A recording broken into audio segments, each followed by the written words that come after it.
Welcome, Scorpio, to the month of June 2018. I'm Megan of North Star Astrology, and this is another general transits reading for those of you born with your sun, moon, and or rising sign in the 8th zodiacal sign of Scorpio, the scorpion, hence the tail, and or the phoenix rising from the ashes. Okay, now the month of June starts out with your ruling planet Pluto in your third house of communications and short distance travels. So with this as your ruling planet in your third house of communications, along with the moon also in your third house, all in Capricorn, also Saturn, and every one of these have been transiting your third house of communications. Now, what this poses for you is that you can delve deeply into conscious communications and be more concretely, emotionally present throughout all communications and short distance travels. Then on June 2nd,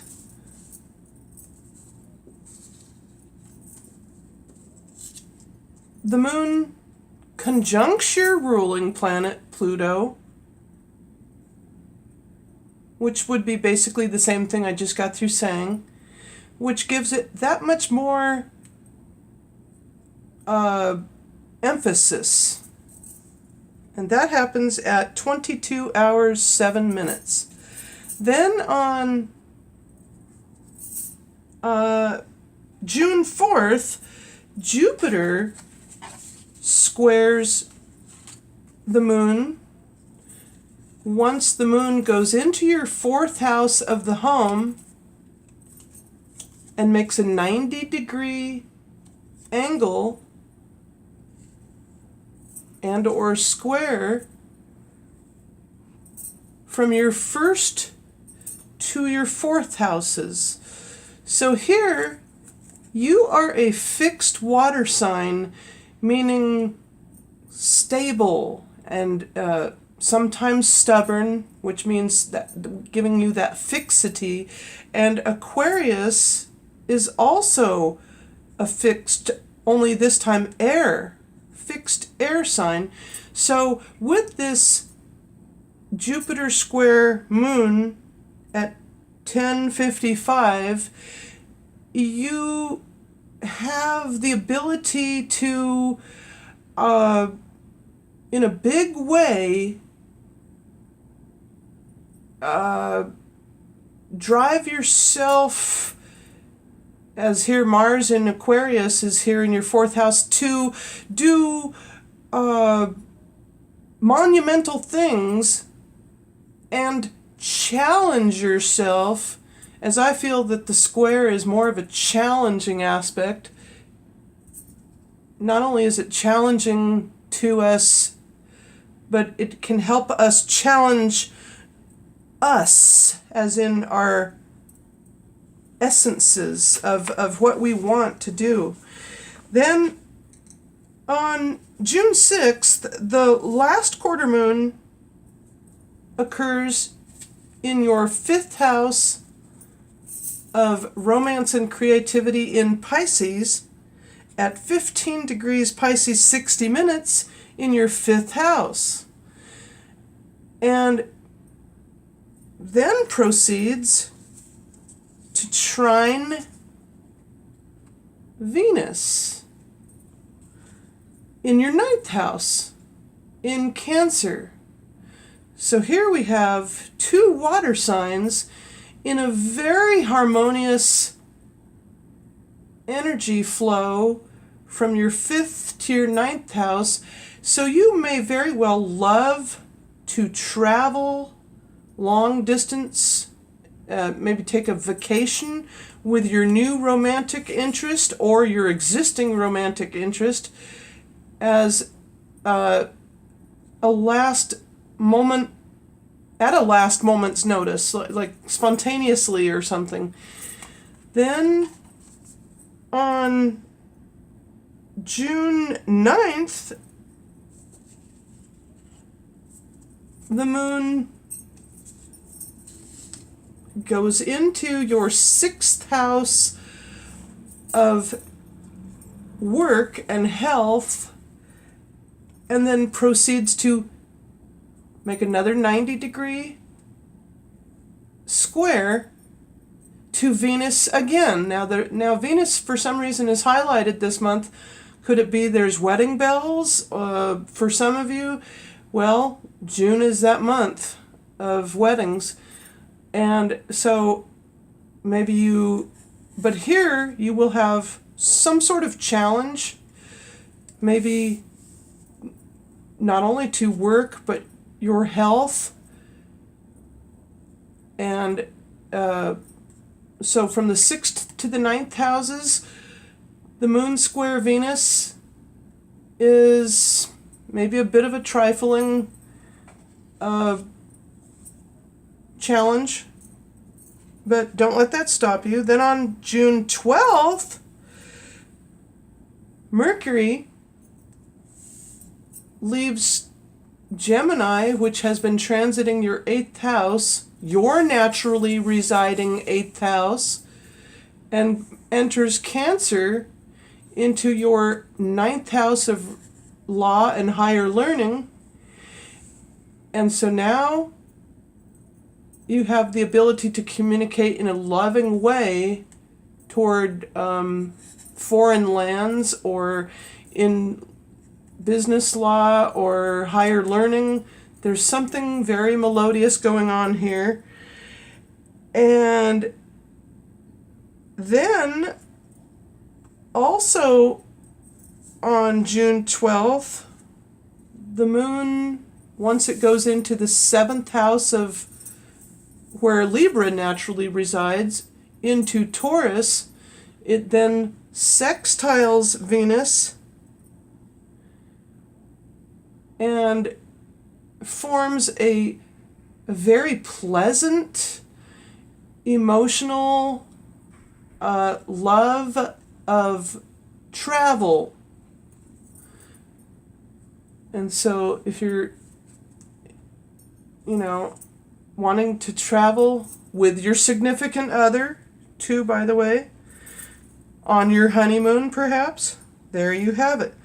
Then on the following day, June 13th,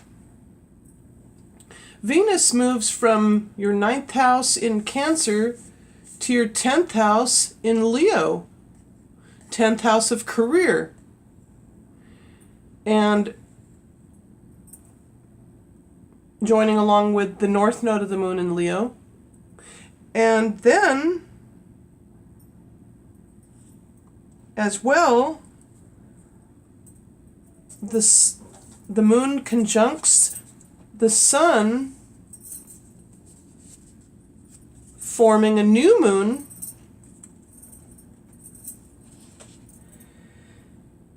at 22 degrees 44 minutes. So for you, Scorpios, since this is your naturally residing house, you can truly go within, as the new moon is a going within phase, and truly transform yourself in new and transformative ways with that new moon there. And then on June 15th, the only opposition of the month occurs when the moon goes into your 9th house of religion and philosophy as well, and long distance travels, and opposes your ruling planet Pluto. So now from the 9th house to the 3rd house of communication, your ruling planet Pluto will now have a point of awareness, as I like to say, between how you feel and communicate in a deep and insightful, maybe even deeply delving communicative way with this wonderful opposition for you. And that's at 7 hours and 22 minutes. Then on June 18th, the moon moves into your 10th house of career and sextiles the sun. So now from the 10th to the 8th houses, with the moon going into the other fixed quality sign of Leo, moon in Leo, you can now have a very pleasant energy flow to the sun, which can highlight and shed light on things that may have been troubling you, since this is your naturally residing house. This is a very sweetly positive aspect.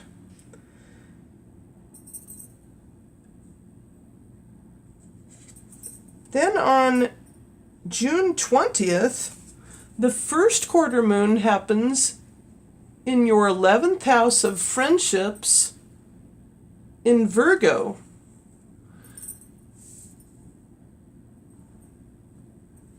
At 29 degrees 4 minutes Virgo, which then proceeds to square the sun this time. So from the 8th house of friendships, hopes, goals, and wishes to your, did I just say the 8th? From your 11th house of hopes, goals, and wishes to your 8th house of sex, death, and taxes, you now have a bit of a challenging square aspect in this first quarter moon, which may very well give you the impetus to start and develop new friendships or go after your goals in a very big way, since there is a lot of pull toward your 8th house. Then on June 21st, the sun leaves Gemini and enters Cancer into your 9th house, and goes through, we experience the longest day of the year, and goes into your sister sign, another water sign, which gives you a more, let's say, gentle or more even more feeling toward the middle to end of the month. Then on June 22nd, your ruling planet Pluto squares the moon in Libra in your 12th house of the subconscious mind and dreams. Oh, and in case I haven't mentioned, Jupiter has been transiting your first house in your sign, Scorpio, of the self and body, and we'll get to that in a little bit. But however, the moon in the sign of Libra squares your ruling planet. So having the moon in the house, the Piscean house of the subconscious mind, making a 90-degree angle or square to the third house of communications and the conscious mind, you now have the ability to emotionally tap in to possibly, you may want to, by the way, put a book and pen and paper by your bedside, because you may very well be able to tap in to and remember and write down those dreams you have at night in your sleep state. So here, with this moon square your ruling planet Pluto, there is a highly, almost psychic aspect from the subconscious to the conscious and vice versa. It's amazing. I know because I'm a Pisces and I have so much Pisces in my 7th house, but I don't know how to explain. Oh, I know why. I know because my Neptune in Scorpio is in my 3rd house of communications. So, wow. You, Scorpios, having your ruling planet Pluto in your 3rd house, or at least transiting your 3rd house, can give you the ability to manifest those dreams in a conscious, from your subconscious to your conscious mind. And so, in other words, any ideas or dreams, you can experience them profoundly. And then on June 24th, Mercury then proceeds to trine the moon. Once the moon is in your 2nd house of money and what you value in the mutable fire sign of Scorpio, you now have, let's see, Mercury trine the moon. Where is it? 2, 3, 4. Well, now Mercury, June 26. No, Mercury doesn't leave there.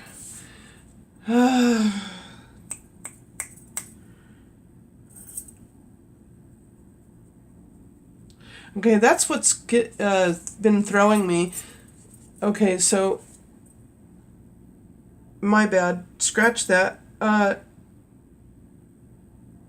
me go to June 26, Scorpio. I so apologize. Neptune squares the moon, however, when it's in your 2nd house of money and what you value.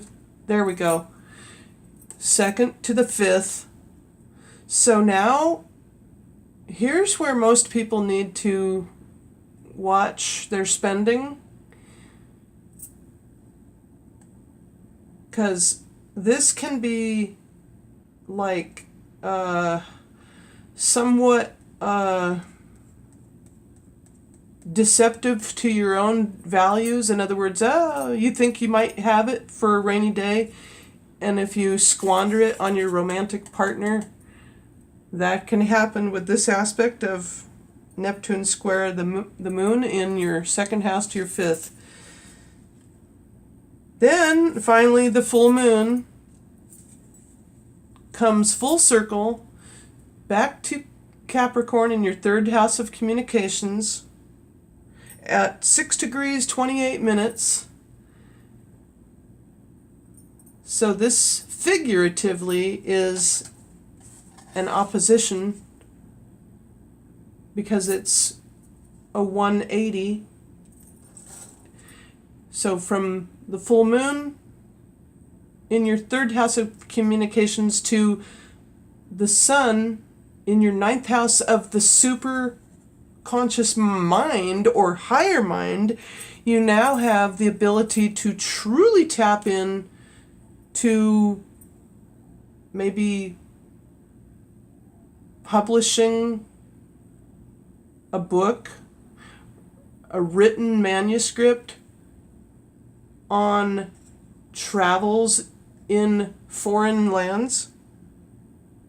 Then on June 28th, on June 29th, Mercury leaves Cancer and enters your 10th house of career into the fixed fire sign of Leo.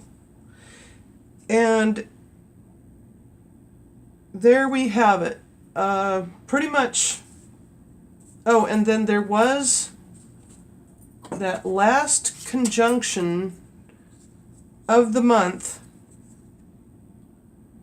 with the full moon with your ruling planet Pluto. And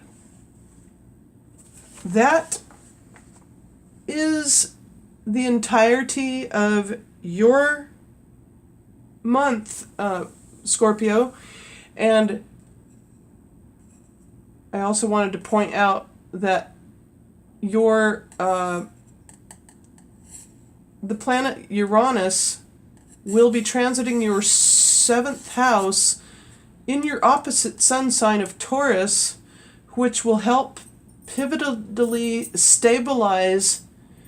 I don't know how long Jupiter is going to be in your sign, but however, watch what you eat, watch your weight, and there we have it. That's all I can think of for now. I hope you enjoyed watching this. Please feel free to like, give me a thumbs up, comment down below, and or subscribe. And thank you very much for looking up upon the North Star. Oh, and I'll see you in July.